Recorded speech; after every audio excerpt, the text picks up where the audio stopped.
नमस्कार सभी को मेरा प्रणाम। मैं डॉक्टर मनीष आजाद सिंह आईएफपीएच के हिंदी सेशन में आप सभी का स्वागत करता हूं। आज आईएफपीएच का 1207वां दिन है। हमारे साथ आज की स्पीकर हैं डॉक्टर नीलम अवतार सिंह। आज का सेशन शुरू करने से पहले हम 1 मिनट का साइलेंट प्रेयर करेंगे। धन्यवाद। आज के इस महत्वपूर्ण एवं ज्ञानवर्धक वेबिनार में हमारे बीच उपस्थित हैं होम्योपैथी जगत की एक वरिष्ठ अनुभवी एवं प्रतिष्ठित चिकित्सक डॉक्टर नीलम अवतार सिंह। डॉक्टर नीलम अवतार सिंह ने वर्ष 1984 में होम्योपैथिक मेडिकल कॉलेज चंडीगढ़ से स्नातक शिक्षा प्राप्त की। तत्पश्चात 1993 में ग्रेडेड डिग्री एवं 2001 में एमडी होम्योपैथी की उपाधि अर्जित की है। वे पिछले कई दशकों से होम्योपैथी के क्षेत्र में सक्रिय रूप से कार्यरत हैं और व्यापक क्लिनिकल अनुभव रखती हैं। उन्होंने होम्योपैथी विषय पर महत्वपूर्ण साहित्यिक योगदान दिया है। उनकी प्रमुख पुस्तकों में होम्योपैथी एंड माइंड, सह लेखक डॉक्टर ए एस मान एवं डॉक्टर भूपिंदर सिंह तथा मार्वेलस सफायर 51 केस स्टडी सहित विशेष रूप से उल्लेखनीय है। डॉक्टर सिंह ने लगभग 20 वर्षों तक होम्योपैथी कम्युनिटी जर्नल की एडिटर के रूप में कार्य किया है तथा डेयर जर्नल की चीफ एडिटर के रूप में भी महत्वपूर्ण योगदान दिया है। इसके अतिरिक्त उन्होंने अनेक समाचार पत्रों, जर्नल्स एवं पत्रिकाओं में होम्योपैथिक विषयक लेख प्रकाशित किए हैं। वे समाज सेवा के क्षेत्र में भी सक्रिय हैं और कम शुल्क पर चलने वाले चैरिटेबल डिस्पेंसरी के माध्यम से जन सामान्य को चिकित्सा सेवाएं प्रदान कर रहे हैं।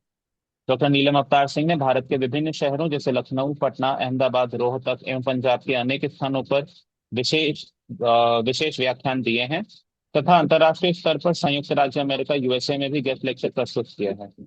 वे डिजिटल माध्यम पर भी सक्रिय हैं और अपने यूट्यूब चैनल होम्यो हीलिंग्स के माध्यम से होम्योपैथी से संबंधित 500 से अधिक शैक्षणिक वीडियो साझा कर चुकी हैं। साथ ही उनकी अपनी website doctor homeo healings .com पे भी जहां वे ज्ञान को प्रसार करती हैं। डॉक्टर नीलम अवतार सिंह का व्यक्तित्व, अनुभव, ज्ञान, शोध, लेखन एवं सेवा का अद्भुत संगम है। वे एक उत्कृष्ट चिकित्सक एवं प्रेरणादायक वक्ता भी हैं। आज के इस वेबिनार में हम सभी उनके बहुमूल्य अनुभव एवं गहन ज्ञान से निश्चित रूप से लाभान्वित होंगे। हम सभी की ओर से डॉक्टर नीलम अवतार सिंह का हार्दिक स्वागत एवं अभिनंदन। Thank you. Thank you. So आज का वेबिनार हम बच्चों के केसेस के साथ रिलेट करेंगे कि बच्चों में किस तरह से क्या क्या बीमारियां होती हैं, कैसे कैसे रूब्रिक्स लेते हैं, कैसे उनका केस स्टडी करते हैं, किस तरह से उनको हम अपने होम्योपैथी में माइंड के बेसिस के ऊपर किस तरह से उनके केसेस ट्रीट करते हैं। बेसिकली दो तरह की प्रॉब्लम्स आती हैं, एक फिजिकल लेवल पे और एक मेंटल लेवल पे। मेंटल लेवल पर तो जब हम कह सकते हैं कि बिहेवियर इश्यूज होते हैं और इमोशनल इश्यूज होते हैं, या कोई बहुत ज्यादा ऑटिज्म काइंड ऑफ, जो सारे मन के साथ संबंधित होते हैं। और दूसरे फिजिकल इश्यूज, फिजिकल्स में आ जाते हैं। उनका गला यहाँ से स्टार्ट होता है, क्योंकि बच्चे छोटे होते हैं, ध्यान नहीं रखते, तो गले से लेके चेस्ट तक, पेट दर्द, अस्थमा, ब्रोंकाइटिस, यूटीआई, कॉन्स्टिपेशन, सो ऐसी बहुत सारी, पेट दर्द, उल्टी आना, ये सब ऐसी बहुत ज्यादा प्रॉब्लम जो बच्चों में देखने को मिलती है। तो सबसे ज्यादा इंपॉर्टेंट हमारे लिए क्या है? मैं हमेशा कहती हूँ कि बच्चों के केसेस बहुत सीधे, बहुत सरल और बहुत ज्यादा प्योर होते हैं। अक्सर डॉक्टर्स पूछते हैं कि बच्चों में तो बहुत डिफिकल्ट है केसेस लेने, लेकिन मुझे लगता है कि बिल्कुल भी ये मुश्किल नहीं है, बल्कि जब कोई बड़ा पेशेंट अपनी बात करता है तो उसमें वो हर चीज को थोड़ा अदल बदल के अपना इंप्रेशन डालने के लिए थोड़ा हिला देता है। लेकिन जब बच्चों की बारी आती है तो वो बिल्कुल प्योर केसेस होते हैं, उसमें हर चीज बिल्कुल सच्ची सुच्ची होती है। तो मुझे ये बच्चों के केसेस पढ़ने, इनको सॉल्व करना मुझे बहुत ज्यादा इंटरेस्टिंग लगता है। आज हम इस वेबिनार में कुछ केसेस की बात करेंगे। वैसे तो मैंने 8-10 केसेस निकाले हैं, जितना भी हम 1 घंटे में कर पाए हम उतने केसेस करेंगे। हर केस में हम कुछ ना कुछ लर्न करेंगे, चाहे किसी ने कितने भी कोई इतना ज्यादा उसने बहुत केसेस देखे, लेकिन हमेशा जब हम किसी से स्टडी करते हैं तो कुछ ना कुछ लर्न करने को जरूर मिलता है। तो आज भी हम ये जो केसेस करेंगे इनमें कुछ लर्न करने को जरूर मिलेगा। आज हम पहले केस की बात करते हैं। ये एक बच्चा है, ये सारे केसेस बच्चों के साथ रिलेटेड है। ये एक बच्चा है 10 साल का, जिसको एलोपेशिया है और बहुत सालों से है। 5-6 साल हो गए जब से उसको एलोपेशिया है। स्पॉट्स बन जाते हैं जगह जगह पे, जगह जगह पे हेयर निकल जाते हैं वहां से, फिर भर जाता है, फिर हो जाते हैं। तो ये पिछले साल मेरे पास आए कि बच्चे के बहुत ज्यादा ऐसे पैचेस पड़ जाते हैं। बेसिकली बहुत सारी ऐसी जो प्रॉब्लम्स होती हैं, ऑटो इम्यून डिसऑर्डर्स होते हैं। और अक्सर देखने में आया कि एलोपैथी में इन चीजों का कोई ढंग से इलाज नहीं है। मैं I don't condemn allopathy. Allopathy में केमिकल्स है, जिस केमिकल का असर जिस जगह पे होना है वहां ही होता है। होम्योपैथी में क्या होता है, अगर हम एक ढंग से, एक तरीके से केस टेकिंग करते हैं तो जो पेशेंट ने बातें नहीं भी बताई होती वो भी ठीक हो जाती है। ये हम बहुत बार देखते हैं कि पेशेंट आके बोलता है कि डॉक्टर ये तो मैंने बताया भी नहीं था, ये तो ठीक हो गया। क्योंकि हमने, हमारी केस टेकिंग इस तरह से हुई है, हम पूरी बॉडी को एक एंटिटी मानते हैं और हमने एक ही दवाई की सिलेक्शन करनी है।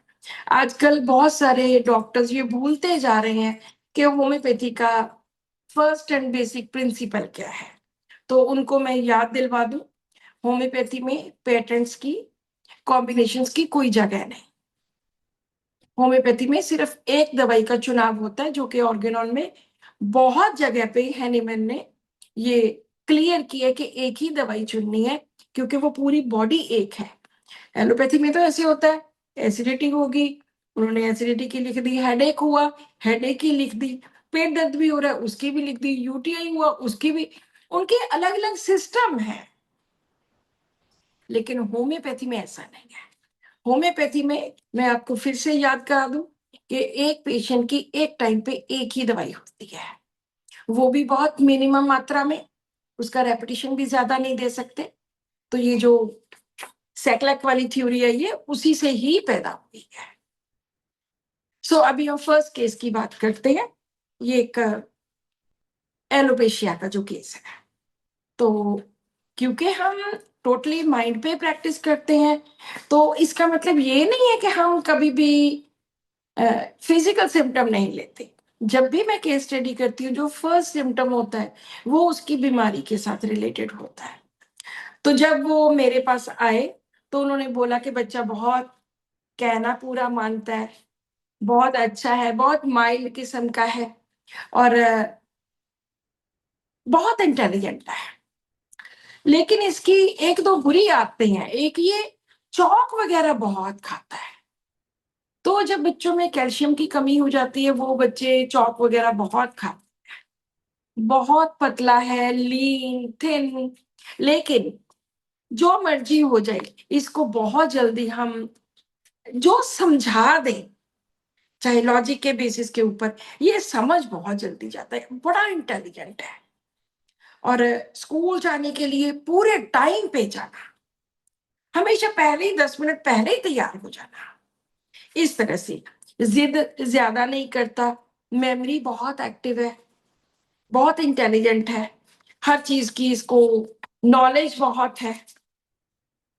डर वगैरह का पूछा तो उन्होंने बोला कि डर, कोई इतना ज्यादा डर डर तो नहीं लगता। तो बुक्स की संभाल कितनी करता है, तो उन्होंने बोला कि बुक्स की तो सच में संभाल बिल्कुल नहीं करता, केयर ना कपड़ों की ना बुक्स की, बिल्कुल नहीं है, बहुत इंटेलिजेंट। और बिल्कुल भी इसको झमेला पसंद नहीं है, बिल्कुल हल्का फुल्का रहना, इस तरह का है, कोई झमेला नहीं, बड़े आराम से टाइम पे उठना, टाइम पे जाना। तो ये केस था। बस इतनी सी बातों से हमने उसकी मेडिसिन सेलेक्ट करनी है। तो सबसे पहले तो जो, अगर हम छोटी सी केस टेकिंग की बात करते हैं, इस केस से पहले, इस केस को करने से पहले हम बच्चों में अक्सर किस तरह के सिम्टम्स लेते हैं कि बच्चा, बहुत सारी मेरी वीडियोस बनी हुई है, बहुत सारी हैं। हमेशा मैं ये 10-12 जो रूब्रिक्स होते हैं उनकी बात जरूर करती हूँ। तो पहले, बच्चा कहना कितना मानता है, बच्चा जिद कितनी करता है, क्योंकि ये सब बड़े प्लेन से, बड़े सिंपल से रूब्रिक है जो इजीली हर बच्चे में मिल जाते हैं। कहना कितना मानता है, जिद कितनी करता है, और चीजों की डिमांड कितनी होती है, मुझे ये चाहिए, मुझे वो चाहिए। एक बच्चा होता है बहुत डिमांड्स होती हैं, एक बच्चे की कोई भी डिमांड नहीं होती कि नहीं जी ये तो इसको कुछ नहीं चाहिए होता।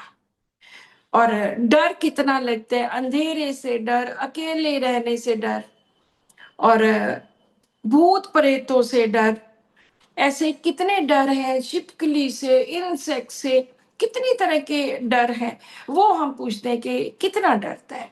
फिर हम उसकी पढ़ाई के बारे में बात करते हैं कि पढ़ाई में ये कैसा है, टॉपर है, फर्स्ट आता है, नहीं आता है, फेल हो जाता है, क्योंकि आज का जो एक केस है उसमें एक बच्चा फेल भी होता है, वो भी, उसकी भी बात करेंगे। सो टॉपर है तो क्या वो अपनी खुद की जिम्मेदारी समझ के पढ़ता है या नहीं। सो इस तरह से बहुत सारी ऐसी चीजें होती हैं जो हम बड़ी सिंपल तरीके से बच्चों में नोट कर सकते हैं। सो अब इस केस की बात करते हैं। इसमें उन्होंने बोला कि बच्चा बहुत अच्छा बच्चा है, बहुत ज्यादा कहना मानता है, बहुत नरम स्वभाव है। सो माइल्डनेस एंड यील्डिंग डिस्पोजिशन। जो बच्चे कहना मानते हैं वो यील्डिंग डिस्पोजिशन में आते हैं, जो कहना नहीं मानते वो डिसोबीडियंस में आते हैं कि जी ये तो बिल्कुल ही कहना नहीं मानता, लेकिन ये बच्चा मानता है तो हम यील्डिंग लेंगे कि किसी ने जो बात बोली वो समझ गया, वो मान गया। उसके बाद पढ़ने में बहुत होशियार है, वेरी इंटेलिजेंट, उसका हमारे पास रूब्रिक इंटेलेक्चुअल है, तो हम वो लेंगे। देखने में पेरेंट्स बोलते हैं बड़ा ही पतला दुबला है डॉक्टर साहब, क्या करेंगे, खाता पीता भी बहुत है लेकिन बहुत ही पतला दुबला है, तो हम वो कॉन्स्टिट्यूशन में से निकालेंगे। लीन थिन पीपल के, पतले लोग, पतले के हमारे पास कितने रूब्रिक्स हैं, इमाशिएटेड है, थिन वाला है, लेकिन उन्होंने ऐसे नहीं बोला कि इसका वेट कम होता जा रहा है या ये इसका वेट कम हो गया है, उन्होंने बोला डॉक्टर साहब बड़ा पतला दुबला है। So this is lean thin people constitutions में आएगा। और अच्छी तरह से जो भी इसको समझाओ, रीजन के बेसिस के ऊपर समझाओ, तो ये मान जाता है, बहुत जल्दी ही मान जाता है। तो वो बच्चे होते हैं इजी टू डिसिप्लिन, जिनको बहुत जल्दी, जिद्दी नहीं, बिल्कुल भी नॉट ऑब्स्टिनेट, जितना बस झट से जल्दी से वो समझाया जा सकता है, और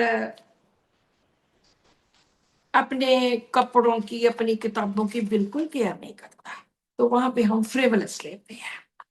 एंड जो एक उन्होंने बोला कि टाइम पे उठना, टाइम पे जाना, टाइम पे हर काम करना, तो यहाँ पे हमारे पास एक रूब्रिक है, फास्टिडियस ऑन बीइंग टाइम। ये मैं रूब्रिक बहुत बार यूज करती हूँ, ये मर्फी रेपर्टरी में है, सभी में नहीं है। और जो मैंने अपनी एक गाइड टू रूब्रिक्स जो रेपर्टरी बनाई है, ये वाली बहुत सारे डॉक्टर्स के पास है, ये मेरी थर्ड बुक है। तो इसमें मैंने बहुत सारे ऐसे रूब्रिक्स जो कितनी अलग अलग रेपर्टरीज में थे, वो भी मैंने इसमें डाले हैं। तो फास्टिडियस ऑन बीइंग टाइम में 2 मेडिसिन है, कार्सिनोसिन एंड नेट्राम्योर। तो जब हम ये सारा चार्ट देखते हैं तो इसमें सबसे पहली मेडिसिन जो आती है नेट्राम्योर आती है। ये जरूरी नहीं होता कि नेट्राम्योर आई है तो हम नेट्राम्योर देंगे, हमने उसका डीडी करना है, और पास वाली जो और मेडिसिन हैं उनके साथ इसका हम डीडी करेंगे कि कितनी, और इसके साथ साथ बहुत पास खड़ी दवाई है। लेकिन नेट्राम्योर ने सिर्फ एक रूब्रिक जो फ्रिवलस है वो इसने नहीं लिया, बाकी के सारे रूब्रिक्स नेट्राम्योर में थे। उसके नेक्स्ट मेडिसिन आती है सिलीशिया। सिलीशिया में ना तो इजी टू डिसिप्लिन है, उसमें तो सिंगुलर है, फास्टिडियस ऑन टाइम भी नहीं है, और आगे आती कैलकेरिया का, नक्सोमिका, उनमें तो बहुत बहुत सारे रूब्रिक नहीं है। तो इसको हमने नेट्राम्योर 30 दी। थोड़ी सी मैनेजमेंट की बात भी करते हैं कि हम हर केस को 30 पोटेंसी से स्टार्ट करते हैं, क्योंकि इसमें कोई हार्ड एंड फास्ट रूल नहीं है। कोई डॉक्टर 30 से करता है, कोई 200 से, कोई 1 एम से, कोई सीधा ही 10 एम से करता है। तो हमारी एक एसोसिएशन है ASRH, जिसमें हमने ये किया हुआ है कि हमने हर केस को 30 पोटेंसी से स्टार्ट करना है। खास करके वो केसेस जो इस तरह के, जिसके हमें होता है कि ये ऑटो इम्यून डिसऑर्डर है, तो इसको टाइम लगेगा। तो नेट्रामेयर 30 दी, 1 महीने के बाद नेट्रामेयर 200 दी, उसके 1 महीने के बाद 1 M की 1 डोज। और जस्ट 2 महीनों में उनके काफी सारे पैचेस भर गए। ये पहले भी ऐसे कहते होता है कि भर जाते हैं, दोबारा फिर आ जाते हैं। 4 महीने उनकी सैक्लैक चलती रही, उसके बाद फिर से उसके 1-2 पैचेस आए, तो फिर से हमने नेट्रामेयर 1 M दी। और उसके बाद बहुत देर के बाद, 3-4 महीनों के बाद एक पैच फिर से आया, फिर हमने उनको नेट्रामेयर 10 M की 1 डोज दी। हम जल्दी जल्दी 10 M यूज नहीं करते, और जब करते हैं तो फिर बिल्कुल ये देखे कि अब तो मस्ट है हाई पोटेंसी में जाना, हम सिर्फ तभी इसका इस्तेमाल करते हैं। और जब से इसको तीसरे महीने से, मार्च से, जब से इसको दी है 10 M, तो तब से एक भी दोबारा पैच नहीं हुआ।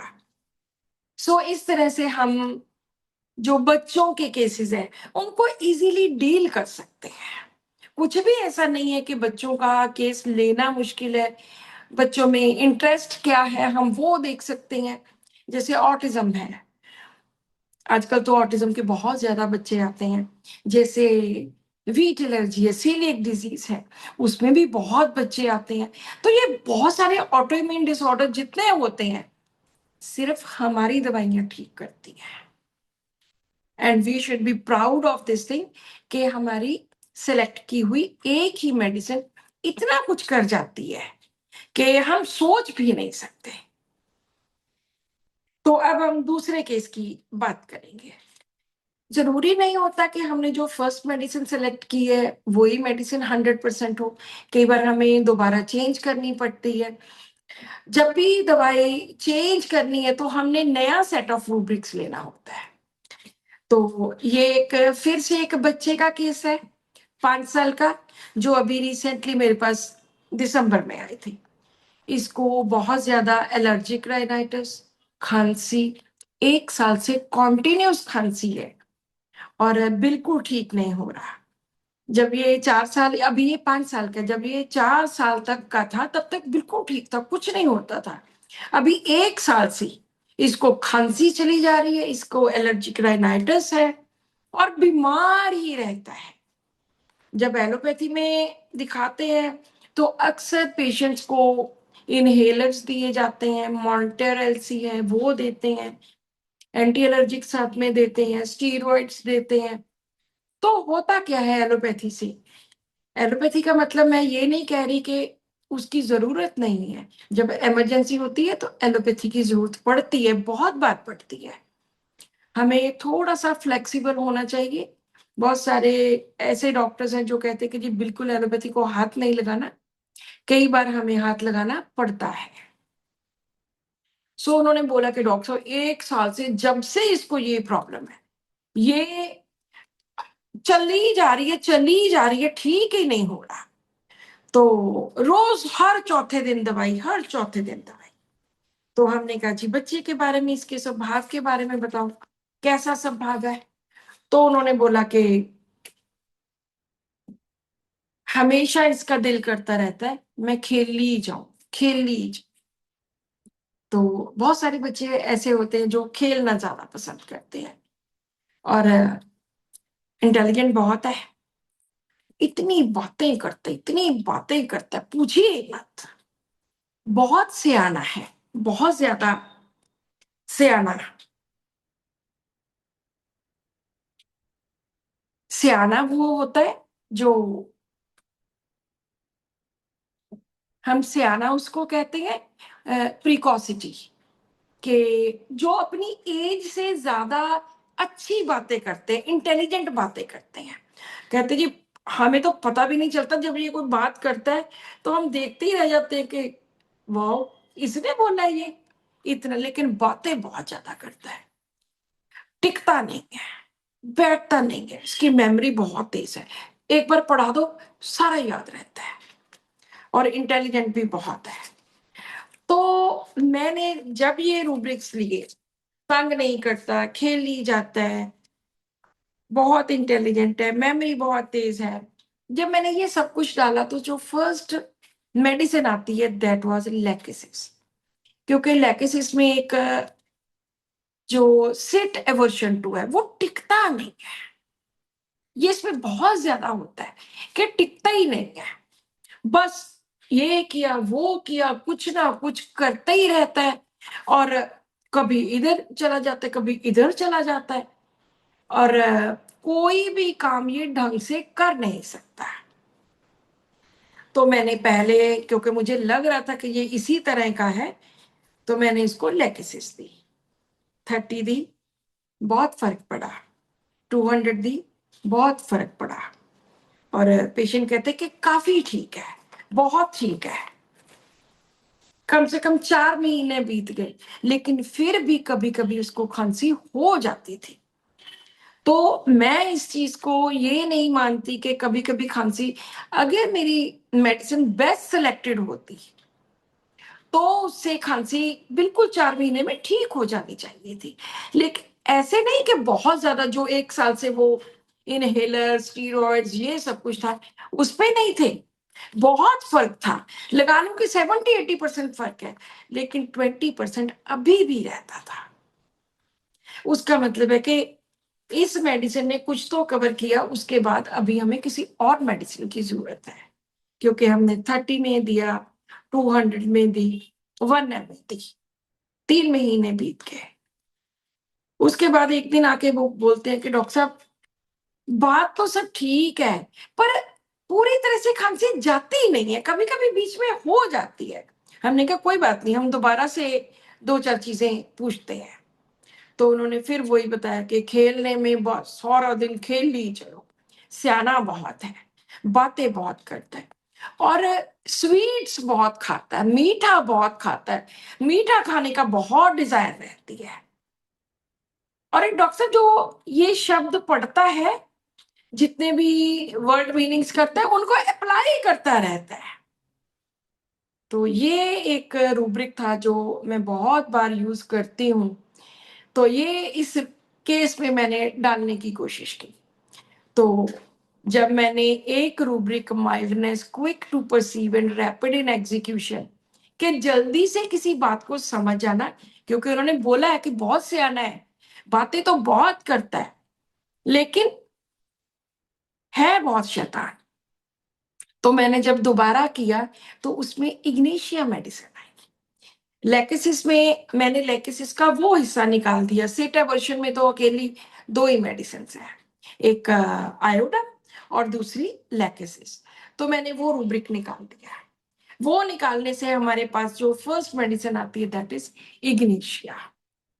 तो जैसे ही मैंने इग्नेशिया दी, उसके बाद एक बार भी उसको खांसी नहीं।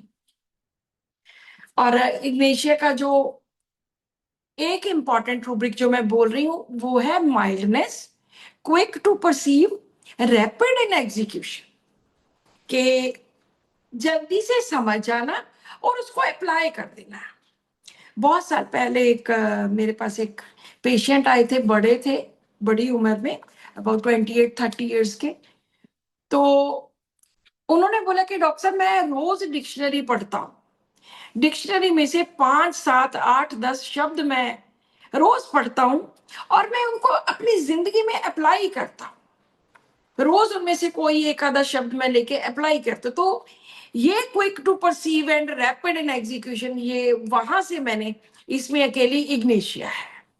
और जिस दिन अभी 3 महीने हो गए इनको इग्नेशिया दिए हुए, अभी एक बार भी उसको खांसी नहीं हुई, ना खांसी ना जुकाम, ऑल गुड।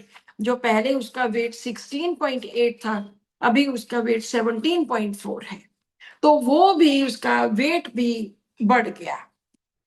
बहुत सारे ऐसे चेस्ट के केसेस होते हैं, गले के टॉन्सिल्स के केसेस होते हैं बच्चों में, खास करके चेस्ट के तो बहुत ही ज्यादा, कि एलोपैथी में बार बार जा जाके उनकी इम्यूनिटी इतनी लो हो जाती है कि हर 15 दिन के बाद उनको हॉस्पिटल जाना पड़ता है। कितने ऐसे केसेस आते हैं जो हम हायोसेमस से, जो सट्रामोनियम से, सिंपल बातें करके हम ठीक करते हैं। एक बार मुझे ऐसे एक केस याद आया, अभी अगले केस की बाद में बात करते हैं। एक किसी को बच्चे को लेके आए नंगल से, यहाँ से अबाउट शायद 100-150 किलोमीटर होगा, 150-200 होगा। तो लेके आए तो कहते कि डॉक्टर साहब इसको अस्थमा है छोटे होते से। तो कहते बड़ा इलाज कराया, बड़ा इलाज एलोपैथी का करवाया, पर बस जब जब देते हैं तब जब फर्क पड़ जाता है फिर दोबारा हो जाता है। तो मैं उसके बारे में पूछने लग गई। उन्होंने मुझे सिर्फ एक बात बताई, कहते डॉक्टर साहब इसको जितना मर्जी अस्थमा हो जाए ये हमें बताता ही नहीं है, कितने कितने दिन नहीं बताता। और जब रात को ये सोता है छाती में से, चेस्ट में से ची ची की आवाज आती है, तब हमें पता लगता है कि ओए होए इसको तो ये बहुत ज्यादा हो गया। मैंने पूछा कि वो क्यों नहीं बताता है, कहते जी बस एक ही बात है कि ये इंजेक्शन से बहुत डरता है, इंजेक्शन के डर के मारे कि मुझे डॉक्टर के पास लेके जाएंगे, इंजेक्शन लगवाएंगे, ये 10-10 दिन बताता ही नहीं है जब तक हद ना हो जाए। तो मैंने उसको और भी साथ में 2-3 रूब्रिक्स लेके हायोसेमस दी। एक डोज देने के बाद दोबारा उसको कभी भी अस्थमा नहीं हुआ।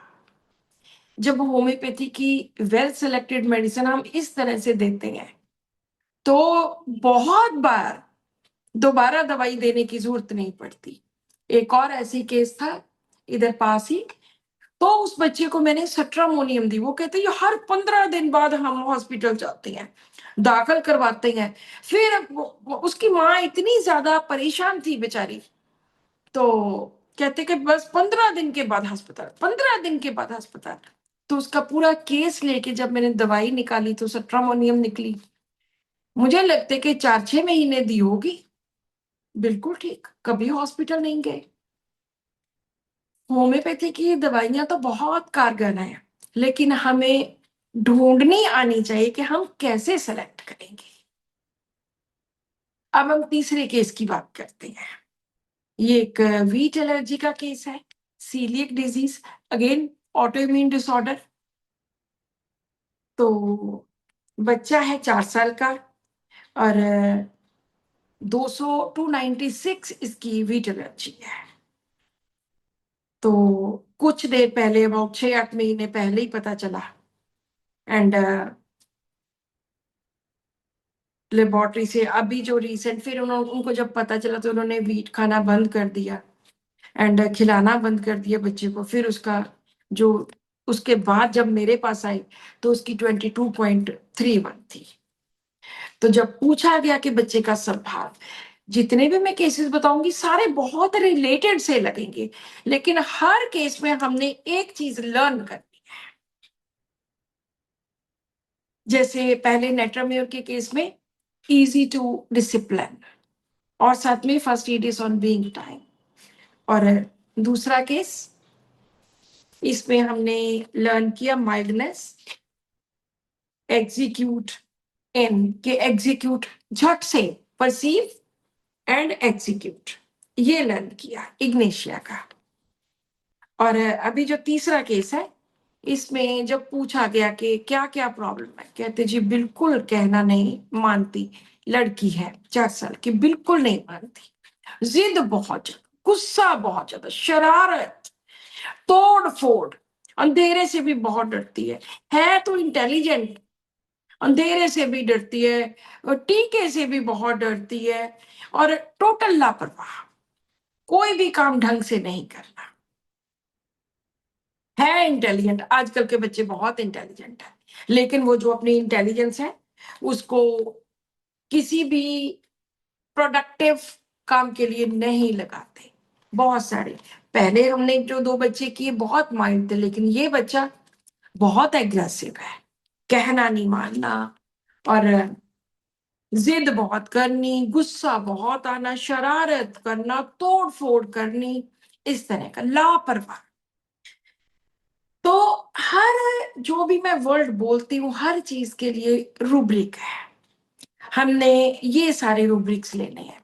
जैसे वीट एलर्जी के केसेस होते हैं, उनमें सबसे पहले जो मैं लेती हूँ वो होता है वीट एग्रीवेट। ये फिर से किसी भी रेपर्टरी में नहीं है, सिर्फ एक मर्फी है जिसमें वीट एग्रीवेट रूब्रिक है, और इसमें 27 मेडिसिन है। इसके साथ जो बच्चे कई होते हैं उनको वीट खाना पसंद बहुत होता है, कि कई बच्चों को तो समझाओ समझ जाते, कई तो इसके जैसे समझते भी नहीं है, इतनी ज्यादा डिसोबीडियंस, कहना नहीं मानना। तो वीट एग्रीवेट, वीट डिजायर, जिनकी बड़ी इच्छा होती है कि हाय मुझे कब मैं ठीक हो जाऊं, कब मैं वीट खाना शुरू कर दूं। मैं पिछले 20 ईयर से 2006 में मैंने पहला वीट एलर्जी का केस ठीक किया था। जब वो पहली बार मेरे पास फर्स्ट टाइम आए, तो मैंने कहा वीट एलर्जी, मैंने तो कभी सुना नहीं कि किसी को वीट से, गेहूं से एलर्जी हो सकती है। This was strange for me. कहते जी मैंने 7 साल पीजीआई से ट्रीटमेंट लिए, 3 साल यहाँ एक गैस्ट्रो के डॉक्टर है वहां से लिया, 10 साल हो गए। 15 साल की थी जब डिटेक्ट हुई, आज 25 साल की होगी, लेकिन इलाज नहीं। एलोपैथी में इसका कोई इलाज नहीं है। मैंने कहा जी पता तो मुझे भी नहीं है, लेकिन कोई बात नहीं, हम सिम्टम्स डाल के देखते हैं। तो वो 6 महीने में ही ठीक हो गए। तो मैं तो हैरान कि ऐसे। फिर 1 साल के बाद दूसरा एक केस आ गया कि मुझे वीट एलर्जी है। ऐसे देखते देखते सालों में अब तो जिससे भी बात कर लो, सीलियक डिजीज है, वीट एलर्जी है, मेरे फलाने को भी है, मेरे ढमकाने को भी है, उसको भी है। अब तो बहुत ही ज्यादा ये प्रॉब्लम हो गई है। और जो मुझे लगता है कि इसके पीछे रीजन क्या है, जो आजकल hybrid varieties of wheat use होती हैं, बहुत साल हो गए स्टार्ट हुए, जो इतनी ज्यादा केमिकल्स हमारी जमीन में चले गए, जो इतने ज्यादा फर्टिलाइजर्स, केमिकल फर्टिलाइजर यूज करते हैं, पेस्टिसाइड यूज करते हैं, शायद ये जो चीजें हैं, ये जो केमिकल्स हैं, ये हमारे गेहूं को, हमारी जमीन को, हमारे पानी को, उसको दूषित करते हैं। उस वजह से ये प्रॉब्लम ज्यादा हो रही है। 20 साल पहले अगर मैंने ये एक रेयर, मुझे लगा था कि रेयर केस है, और आज के टाइम पे जिससे भी बात करो उसको पता कि उसको भी है, उसको भी है। और मैंने पिछले 20 सालों में मुझे लगता है कि 100 200 300 केस तो ठीक किए होंगे। बहुत सारे लोग दवाई छोड़ जाते हैं क्योंकि लंबा ट्रीटमेंट बहुत है। मैं कहती हूँ कि साल 1.5 साल 2 साल लगेंगे, और 2 4 महीने ली फिर छोड़ गए। लेकिन बहुत सारे ऐसे पेरेंट्स हैं जो चाहते हैं कि उनका बच्चा ठीक हो, और वो कॉन्टिन्यूस उसको देते भी रहते। तो जब ये सारे रूब्रिक्स डाले, डिसोबीडियंस, कहना नहीं मानना, ऑब्स्टिनेट हेडस्ट्रॉन्ग चिल्ड्रन, के जिद्दी बहुत है, गुस्सा बहुत है, एंगर इन चिल्ड्रन, मिस्चीवियस, शरारती, और डिस्ट्रक्टिवनेस, तोड़ फोड़ करनी, fear dark, fear injured of being. हम जो इंजेक्शन का डर होता है उसको फियर इंजर्ड में लेते हैं, फियर डार्क, फियर इंजर्ड। और इंटेलिजेंट बहुत ज्यादा है, बच्चे तो सारे आजकल इंटेलिजेंट है ही है, इंटेलेक्चुअल, लेकिन फ्रिवलस है, बिल्कुल परवाह नहीं करती, अपनी बुक्स फाड़ देती है, और कायोटिक, कोई काम ढंग से नहीं करना। देखो कई बार किसी बच्चे के कितने नेगेटिव रूब्रिक्स आते हैं।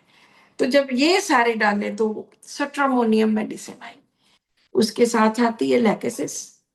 लैकेसिस में 2 3 कैरेक्टर्स बहुत ज्यादा होते हैं। लैकेसिस कोई भी काम ढंग से कर ही नहीं सकता। मान लो यहाँ पे कोई ग्लास पड़ा है, लैकेसिस वाला यहाँ से गुजरेगा, ग्लास नीचे। मान लो नीचे कोई चीज पड़ी, कोई जूता पड़ा है, उसको नहीं दिखता, वो जूते पे पैर लगेगा और जूता कहाँ। इसको बोलते हैं chaotic, कुछ समझ ही नहीं आता। बुक अपनी कॉपी पे काम करने लगेगा, लिखते लिखते उसका पेज ही फट जाएगा, उसके पेन की निबी टूट जाएगी, उसकी पेंसिल का सिक्का टूट जाएगा, रबर से रब करेगा, इतनी जोर से करेगा, पेज ही फट गया। ये सारी एग्जांपल्स लैकेसिस की है। chaotic cannot perform anything in orderly manner, कुछ भी ऑर्डरली मैनर में ढंग से कर ही नहीं सकता, सिंगुलर लैकेसिस है। और मुझे लगता है ये 90% केसेस में मुझे ये रूब्रिक मिला है लैकेसिस वालों का। और जब मैंने पहली बार लैकेसिस पढ़ी थी, लैकेसिस किसी पेशेंट ने मुझे सिखाई थी, तो भी इसी बेसिस के ऊपर कि वो टिकता नहीं है। तो यहाँ पे टिकने वाला या chaotic ऑर्डरली मैनर वाला कुछ नहीं था, लेकिन chaotic अकेला मैंने लिया। तो सट्रामोनियम आई, पहले 30 दी, तो उस बच्चे का लूज मोशन बहुत चलते थे और पेट में दर्द बहुत रहता था, एचबी कम रहता था, हेयर फॉल था। तो 30 में दी, 200 में दी। जब उन्होंने दूसरी बार टीटीजी करवाया, क्योंकि हम पहली बार में जब पेशेंट आता तो हम उसका वीट बिल्कुल बंद करवा देते हैं 100%, कि मुझे 6 महीने बिल्कुल आपकी 2 नेगेटिव रिपोर्ट्स चाहिए। उसके पीछे भी लॉजिक है, क्यों चाहिए? क्योंकि वीट एलर्जी एक स्मॉल इंटेस्टाइन की बीमारी है। इसमें होता क्या है कि हमारा इम्यून सिस्टम गड़बड़ा जाता है, वो अपनी ही बॉडी को खाना शुरू कर देता है। स्मॉल इंटेस्टाइन के अंदर विलाय होते हैं, हल्के हल्के हेयरी प्रोजेक्शंस होते हैं, वो अपनी बॉडी के हेयरी प्रोजेक्शंस को खा जाता है और उनकी एट्रोफी हो जाती है। ये बिल्कुल इंटेस्टाइन का अंदर वाला हिस्सा फ्लैट हो जाता है। उससे होता क्या है? उसके होने से जब विलाई नहीं आपकी बॉडी में होंगे तो कोई भी मिनरल्स, आयरन, इसी कारण इन बच्चों के में आयरन कम होता है, कैल्शियम या और मिनरल्स वो बॉडी एब्जॉर्ब नहीं कर पाती, वो स्मॉल इंटेस्टाइन एब्जॉर्ब नहीं कर पाती।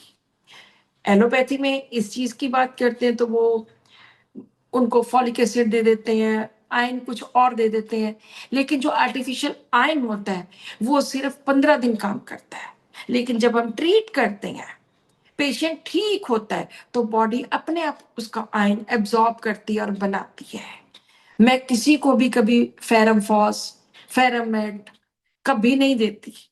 जब ट्रीटमेंट स्टार्ट होता है अपने आप ही उसका टीटीजी कम होता है, विलाय ग्रो होते हैं, अपने आप ही ग्रो होते हैं, और उसके साथ उसका एचपी जो है वो अपने आप बढ़ना शुरू हो जाता है, ग्रोथ स्टार्ट हो जाती है।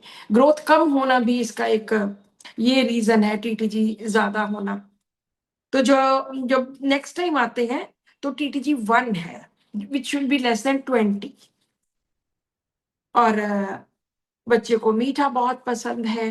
तो ये छोटी छोटी जो चीजें और होती हैं, उनको दोबारा अगर बेटर फील करना है तो फिर से ट्रेमोनियम 1 mg, पहले 30, फिर 200, फिर 1 mg, फिर हर महीने हमने 1 mg देनी है।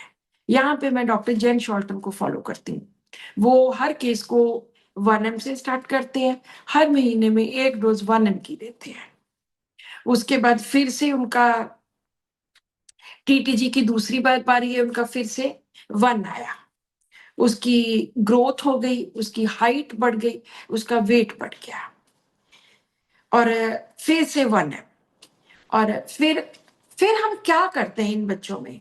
हम हफ्ते में एक बार बोलते हैं, 6 महीने में जब 2 रिपोर्ट्स हमारी नेगेटिव आ जाती हैं, फिर हम बोलते हैं कि हफ्ते में एक बार खाना स्टार्ट करो, ताकि हमें पता लग जाए कि बॉडी अब खाने को, बॉडी हम अब उसको वीट को सहन करने लगी है, बर्दाश्त करने लगी।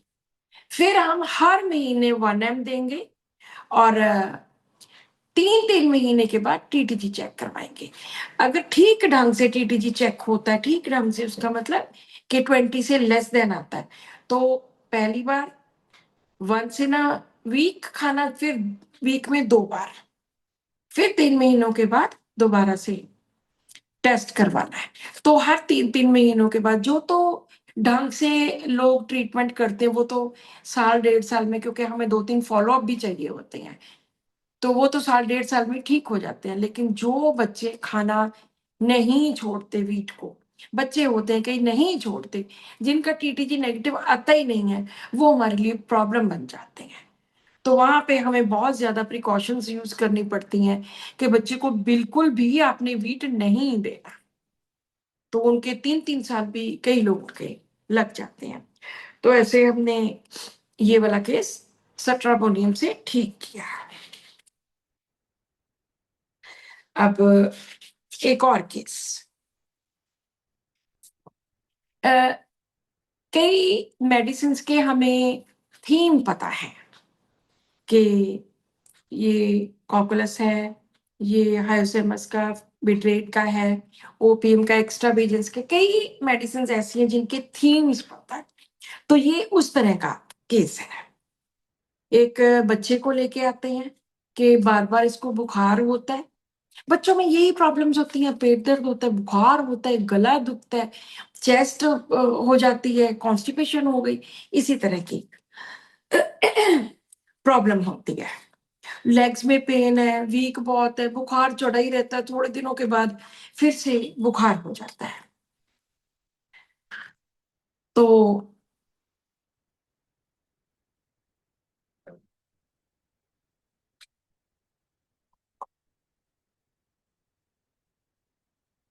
जैसे कि हम पूछते ही हैं कि बच्चे का स्वभाव कैसा है।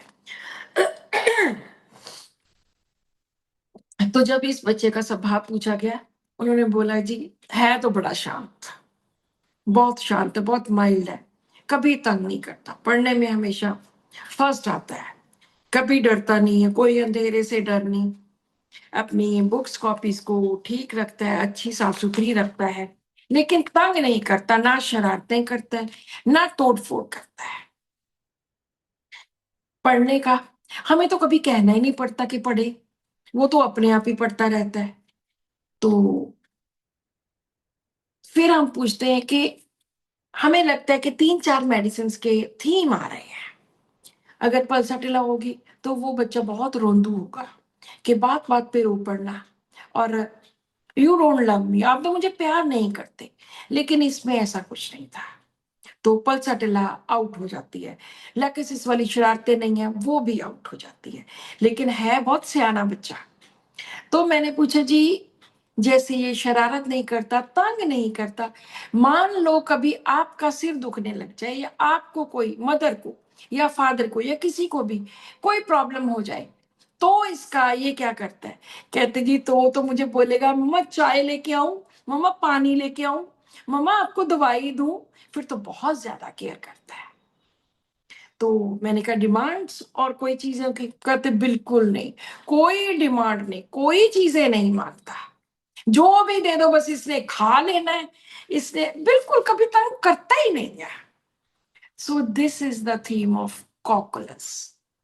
कॉकुलस ऐसी मेडिसिन होती है जिसमें बड़ों में भी हम इसी तरह से यूज करते हैं कि जो शांत स्वभाव के लोग होते हैं, ज्यादा गुस्सा गुस्सा ये नहीं कि आता नहीं है, आता है, लेकिन ज्यादा एक्सप्रेस नहीं करते, ज्यादा दिखाते नहीं है, शांत होते हैं, कंटेंट होते हैं, नो डिजायर्स नो डिमांड्स, कुछ भी ask for nothing, desires nothing, content, happy.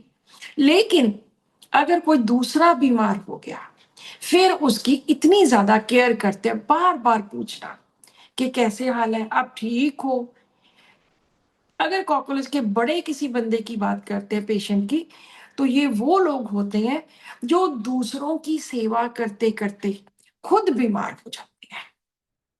इस तरह के, ये इसको बेस्ट नर्स बोला जाता है। तो हमने उसको कॉकुलस दी, कॉकुलस 30 एक डोज। उन्होंने बोला कि इसके दांतों में थोड़ी प्रॉब्लम है, कुछ नहीं, कुछ बदलने की जरूरत नहीं है। Cocculus 201 dose. उसकी नी में, घुटने में पेन थी, क्योंकि बच्चे के बाद ज्यादा खेलते हैं ना, गिर गुर जाते हैं, चोट लग जाती है। तो कुछ भी ऐसा देने की जरूरत नहीं होती कि हम हर केस में आर्निका देंगे, हाइपेरिकम देंगे, बिल्कुल कुछ चीज की जरूरत नहीं है। तो वो कहते कि शायद कैल्शियम कम हो गया। मैंने कहा दूध वगैरह देते हो?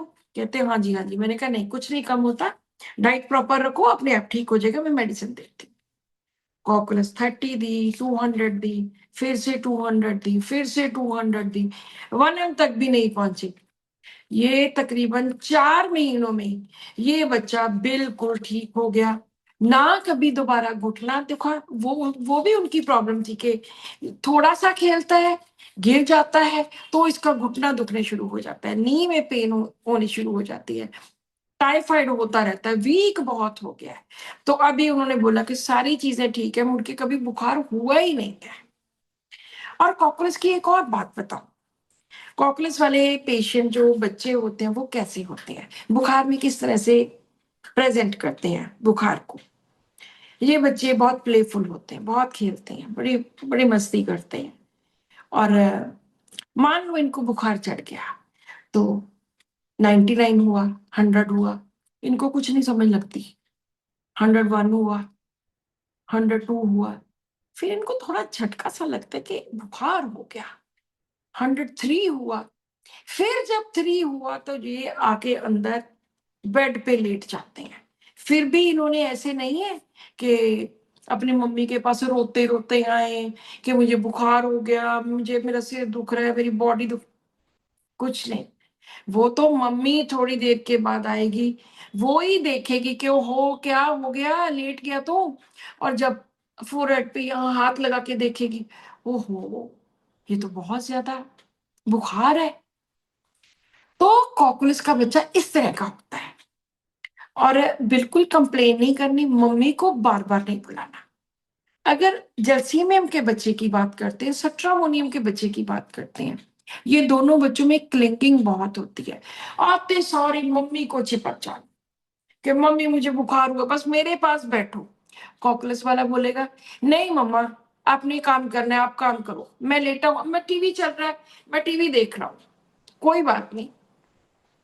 लेकिन जलसीमे वाला, मम्मा ये काम छोड़ो, ये बाद में कर लेना, मेरे पास बैठो। और मम्मा की गोदी में बैठ के कि मुझे हिलाओ मत, क्योंकि जैसी में क्वाइट वांट्स टू बी है, डिस्टर्ब है, वांट्स टू बीइंग है। ना मुझे तंग करो, ना मुझे हिलाओ, बस गोदी में सिर रखा है, ऐसे ही पड़ा रहने दो। आपने भी नहीं हिलना, आपने जाना भी नहीं कहीं, रोटी भी नहीं बनानी, कुछ नहीं करना, बस मेरे पास बैठो। सेम सट्रामोनियम करता है कि मेरे पास बैठो, मेरे पास बैठो। लेकिन सट्रामोनियम में वो क्वाइट एंड वो डिस्टर्ब वो नहीं है, वो वाला फैक्टर नहीं है, वो जलसीमियम में है। तो इस बच्चे को जैसे इतनी देर से बुखार हो ही जा रहा था, कमजोर हो ही जा रहा था, लेग्स पेन थी, वो सारा कुछ सिर्फ 3-4 महीनों में कॉकुलस की आई थिंक 5 डोजेस दी है, जिससे ये बिल्कुल 100% ठीक हो गया। अभी हम एक छोटा सा और केस कर लेते हैं क्योंकि 5-7 मिनट हैं। ये फिर से एक वीट एलर्जी का केस है। मेरे पास बहुत सारे वीट एलर्जी वाले बच्चे आते हैं। तो ये 7 साल का बच्चा है जिसकी बहुत ज्यादा दर्द होती है, और टीटीजी जब करवाया तो वो 170 निकला। लूज मोशन लगे रहते हैं, बुखार चलता रहता है, खांसी हुई रहती है, वेट भी कम है, हाइट भी कम है। अभी क्योंकि काफी देर से पता है, 2 साल से पता है कि उसको वीट एलर्जी है, तो वीट मैंने पूछ लिया कि कितना छोड़ा हुआ है, तो उसने बोला कि 50-50। तो मैंने कहा जी जब ट्रीटमेंट स्टार्ट करोगे तो आपको 100% वीट छोड़ना पड़ेगा, ये 50-50 वाला काम नहीं चलेगा, तो 100% आपको छोड़ना पड़ेगा। वो कहते जी ठीक है कोई बात नहीं, छोड़ देंगे। फिर वही बात, स्वभाव कैसा है, कहना पूरा मानना। पैराडॉक्स ऑफ इसका, वीट खाने को मन बहुत करता है, क्या करें, हम तो रोकते ही रहते हैं कि मत खा मत खा, पर ये छोड़ती ही नहीं है। एक ऐसी एक और मेरे पास बच्चा था जिसको वीट एलर्जी थी। वो तो बहुत ही छोटा था, 3-4 साल का था। उसका इतना वीट खाने को मन करता था कि वो मम्मी पापा अपने लिए रोटी रखते थे, वो उनकी रोटी उठा के बाहर भाग जाता था, और जब खा ली तभी वापस अंदर आता था। इस तरह का, पता है कितना ज्यादा कई बच्चों का मन करता है। तो जब पूछा गया कि कहना, कहते ये बहुत नरम समय, कहना कुना अच्छा मानती है, अंधेरे से थोड़ा डरती है, और अब पढ़ने में बहुत इंटेलिजेंट है, इसका मैथ भी अच्छा है, और ज्यादा इसको स्पाइसेस, मीठा, ये सब बहुत पसंद है। एंड ज्यादा खुल के बात नहीं किसी से करती, अदरवाइज बहुत अच्छा इसका वो है, बुक्स को, कॉपीज को, कपड़ों को, हर चीज को बहुत ढंग से रखना। तो मैथ इसका बहुत अच्छा है। मैथमेटिक्स वाला जो रूब्रिक है, मैंने बहुत केसेस में यूज किया। मैथमेटिक्स एप्ट फॉर सिर्फ 4 मेडिसिन है, nux vomica, lachesis, plumbum and Cocculus, और मैंने चारों मेडिसिन कितने केसेस में यूज की। मुझे अब भी याद है एक बहुत पुराना अस्थमा का केस, 20 years पुराना। तो वो लड़की 7-8 साल की थी, जब उसके मम्मी उसकी केस हिस्ट्री दे रहे थे, तो वो बार बार उन्होंने एक बार, डॉक्टर साहब इसके ना मैथ में से 100 पे 100 नंबर आते हैं। फिर दोबारा, डॉक्टर साहब बाकी सब्जेक्ट कैसे भी हो, मैथमेटिक्स में से इसके 100 में से 100 नंबर आते हैं। तो मैंने उनका मैथमेटिक्स एप्ट फॉर जब लिया, तो उसकी नक्स वोमिका दवाई निकली थी। नक्स वोमिका 6 की एक डोज से उसका वो अस्थमा ठीक। मेरे जितने भी ये केसेस मैं बताती हूँ, ये तो सारे नए हैं, खैर मेरे बहुत सारे 100 days 100 केसेस वाली जो मेरी सीरीज चली थी लास्ट ईयर, बहुत सक्सेसफुल सीरीज थी। तो उसमें मैंने बहुत सारे, हफ्ते में 3-3 में केसेस डालती थी। तो बहुत सारे ऐसे केसेस है बच्चों के वीट एलर्जी के, बस सिंपल वे में, कुछ भी इसमें मुश्किल नहीं है, बहुत सिंपल वे है। होम्योपैथी है ही बहुत सिंपल। हम तो, बहुत सारे लोग बड़े बड़े शब्दों का इस्तेमाल करते हैं होम्योपैथी के लिए, बिल्कुल भी जरूरत नहीं है। जितनी सिंपल होम्योपैथी बच्चों के लिए है, उतनी कहीं हो ही नहीं सकती। तो जब ये सारे रूब्रिक्स लिए, mathematics apt for nux vomica पहले नंबर पे निकली। दूसरे नंबर पे जो प्लम्बम बहुत दूर थी, वैसे तो लाइकोपोडियम, नेट्रम्योर, पल्सर, ये भी सब थी, लेकिन सबसे ज्यादा इंपॉर्टेंट वो चीजें होती हैं जो पेरेंट्स बार बार कहते, जिसके इसका उन्होंने बोला मैथमेटिक्स बहुत अच्छा है, मैथमेटिक्स बहुत अच्छा है। तो अगर मैथमेटिक्स एप्ट फॉर लेते हैं, तो उसमें अकेली नक्स वोमिका सामने है, उसको नक्स वोमिका 30 दी, वीट 100% छुटवा दिया, 200 दी, दोबारा से टेस्ट करवाया, again it was 33.1 which should be less than 10। तो वो अभी भी ज्यादा था, इसका मतलब है कि बच्चा अभी भी गेहूं खा रहा है। पेरेंट्स मानते ही नहीं, पेरेंट्स कहते कि नहीं नहीं जी बिल्कुल नहीं खा रहा, पर हमें तो रिपोर्ट से पता लग जाता है ना। और उसकी हाइट थोड़ी ठीक होने लग गई, ग्रोथ ठीक है, 30 दी, 200 दी, 1 M, उसके बाद उसका वेट हाइट बहुत अच्छा इंप्रूव हुआ। हर बार फिर नक्स वोमिका 1 M, कोई सिम्टम्स नहीं है, कोई टांगों में दर्द नहीं है, कोई बुखार नहीं है, कोई कुछ नहीं है। फिर एक बार फिर से करवाया, उसका फिर से 38 आया। तो मैंने कभी ऐसे तो ट्रीटमेंट नहीं होगा, आप या तो अच्छे तरीके से बंद कीजिए, नहीं तो फिर ट्रीटमेंट करवाने की कोई जरूरत नहीं, क्योंकि जब हमारे विलाई ग्रो नहीं होंगे उस एटमॉस्फेयर में, तो फिर ट्रीटमेंट का कोई फायदा नहीं है। फिर उनको उन्होंने बिल्कुल बंद किया, और उसके बाद फिर नेक्स्ट वोमिका 10 M दी उसको, और अभी भी ये केस चल रहा है, जिसमें वीट उन्होंने एक बार स्टार्ट किया है, अभी 2 बार 3 बार वो बाकी है। सो इस तरह से हम बच्चों में बड़ी सिंपल बातें करके, बड़े सिंपल तरीके से कुछ ना कुछ पूछ के, किसी ऐसी चीज के बारे में, जैसे मैंने हर केस में बोला कि ये चीज एक लर्न करने वाली है, तो मैथमेटिक्स एप्ट फॉर हमने इस केस में लर्न किया। हमने कॉकुलस का थीम लर्न किया कि वो बच्चे किस तरह के होते हैं। सो ऐसे बहुत अभी तो और भी केसेस थे, क्योंकि टाइम हमें ज्यादा परमिट नहीं करता, तो हम फिर अगली बार कहीं फिर से हम और केसेस की बात करेंगे। तो अभी हम थैंक यू किसी वेरी से। Much ma'am. जी थैंक यू वेरी मच, बहुत अच्छा सेशन था। एंड जी। I can vouch it for you कि मैं बहुत सारे सेशन में रहता हूँ, मैं बहुत सारे सेशंस मॉडरेट करता हूँ, लेकिन this was one of a unique session जहाँ पे ओह बिना आई नो। प्रेजेंटेशन के भी, मतलब आपने कोई पावर पॉइंट प्रेजेंटेशन नहीं बनाया, लेकिन जी उसके बावजूद भी मतलब सिर्फ बोल के लोगों को बांध के रखना और इतने अच्छे से चीजों को समझाना, मतलब बहुत अच्छा थैंक यू। सेशन था, बहुत मजा आया मुझे समझने में और सुनने में। तो जी it was a really great session. Ma'am, आप जो थैंक यू। रूब्रिक्स बता मैडम रहे थे, ये क्वेश्चन मैडम मेरा है बेसिकली। जी मैडम आप जो रूब्रिक्स बता रहे थे, एक ये मिनट ये रूब्रिक्स एग्जैक्टली कौन से रेपर्टरी से थे? मैं तो कंप्लीट यूज करती हूँ, मर्फी यूज करती हूँ, हम्म। सिंथेसिस यूज करती हूँ, मैं सारी रेपर्टरीज यूज करती हूँ। जैसे कुछ मुझे पता है चीजें, क्योंकि अब 30-40 साल हो गए ये सब करते हुए, तो जी मुझे मैम। पता है कि कौन सी रेपर्टरी में कौन सा रूब्रिक है। जैसे वीट हम्म। एग्रीवेट का मैंने बोला कि मर्फी में है। मर्फी रेपर्टरी में है, फास्टिडियस जी मैम। फास्टिडियस और बिंग टाइम का मैंने बोला कि वो भी अकेली मर्फी में है। सो ऐसे हाँ मुझे हाँ। पता है कि कौन कौन सी। बट ये मैथमेटिक्स एप्ट फॉर सिंथेसिस में नहीं है, ये मैं इसीलिए पूछ रहा हूँ कि हाँ ये कंप्लीटली किस रेपर्टरी में कंप्लीट है? में है, कंप्लीट में। Okay okay. क्योंकि मैथमेटिक्स एबिलिटी फॉर और इनएबिलिटी फॉर करके सिंथेसिस रेपर्टरी में है। एंड हाँ मैं ये बता सकता हूँ भी, सिंथेसिस एडोनिस जो वर्जन आया है उसमें बीटा एग्रावेशन का रूब्रिक ऐड किया है उन्होंने। उसमें ओके शायद ओके 12 दवाइयां हैं जिसमें कार्सिनोसिनम, सल्फर, सोरेनम करके कुछ बेसिक मेडिसिन हैं। ओके। लेकिन जो मर्फी में है उसमें 27 मेडिसिन 20। है, हाँ और हाँ मैं मैम, बिल्कुल कितने बिल्कुल। सालों से ये यूज कर रही हूँ। हम्म।